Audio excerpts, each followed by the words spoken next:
Hello बच्चों। तो पहले क्वेश्चन देखते हैं कि क्या दिया हुआ है कि an unknown inorganic compound x gave the following reaction.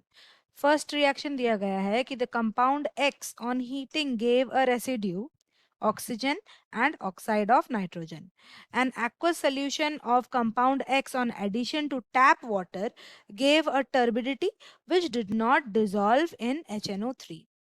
Third में दिया गया है कि the turbidity dissolved in NH4OH. Identify the compound X and give equations for the reaction 1, 2 and 3. तो पहले देखते हैं कि इस टाइप के क्वेश्चन को सॉल्व करने के लिए हमको की कॉन्सेप्ट की क्या जरूरत है, कौन से की कॉन्सेप्ट की जरूरत है, राइट। तो इन जैसे क्वेश्चंस में हमको पहली बात तो ये कि जितना भी हमको रिएक्शन दिया गया है वो सेंटेंस में दिया गया है, तो उसको हमको इन फॉर्म ऑफ इक्वेशन लिखना है। जैसे कि पहला स्टेटमेंट हमको दिया गया है कि the compound x on heating, यानी कि हम एक्स ले रहे हैं, उसको हीट कर रहे हैं, तो हमको क्या मिल रहा है, एक रेसिड्यू मिल रहा है, उसके साथ हमको ऑक्सीजन मिल रहा है, और साथ ही हमको एक ऑक्साइड ऑफ नाइट्रोजन भी मिल रहा है। ऑक्साइड ऑफ नाइट्रोजन, ये हमारा पहला इक्वेशन है। सेकेंड इक्वेशन देखते हैं कि an aqueous solution of the compound X on addition to tap water gave a turbidity which did not dissolve in HNO3.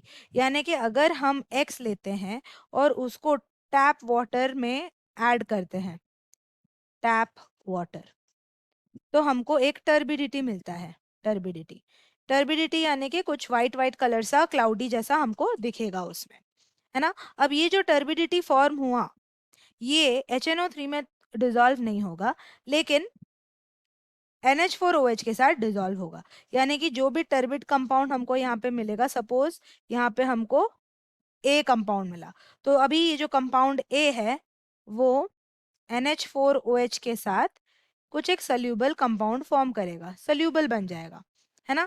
तो देखते हैं कि इस x के जगह पे हम क्या लेंगे तो हमारे सारे इक्वेशंस अच्छे से सही रहेंगे।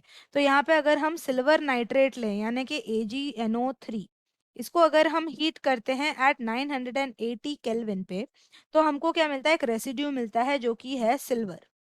इसके साथ हमको ऑक्सीजन गैस मिलता है और नाइट्रोजन का ऑक्साइड जो कि है नाइट्रोजन डाइऑक्साइड मिलता है। इस रिएक्शन को अगर हम बैलेंस करें तो हो जाएगा 2AgNO3 gives rise to 2Ag plus O2 plus 2NO2।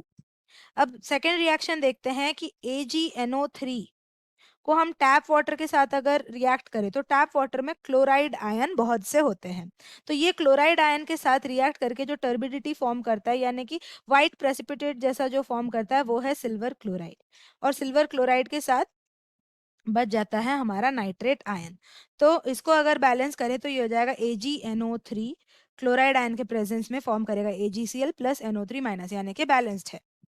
अभी अगर हम देखेंगे कि जो टर्बिडिटी फॉर्म हुआ वो AgCl के वजह से हुआ, तो AgCl को लेते हैं और NH4OH के साथ रिएक्ट करते हैं, तो यहाँ पे क्या होगा, वो सोल्यूबल बन के एक कॉम्प्लेक्स कंपाउंड फॉर्म करेगा जो कि है AgNH3 2 प्लस, और उसके साथ हमको Cl माइनस मिलेगा और 2 मॉलिक्यूल्स ऑफ वाटर। यहाँ पे 2 molecules of ammonium hydroxide use हुआ था। तो ये है हमारे 3 equations. I hope you understand the solution. Thank you.